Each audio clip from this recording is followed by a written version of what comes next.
Next, we're going to fit the trolley sides into the trolley base.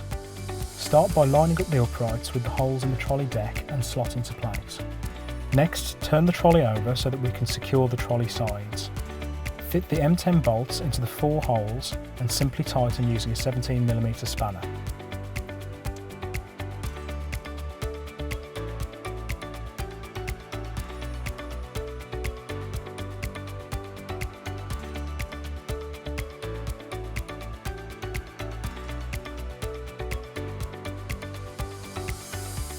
Assembly videos for all of the trolley configurations can be found using the QR code printed on the assembly instructions.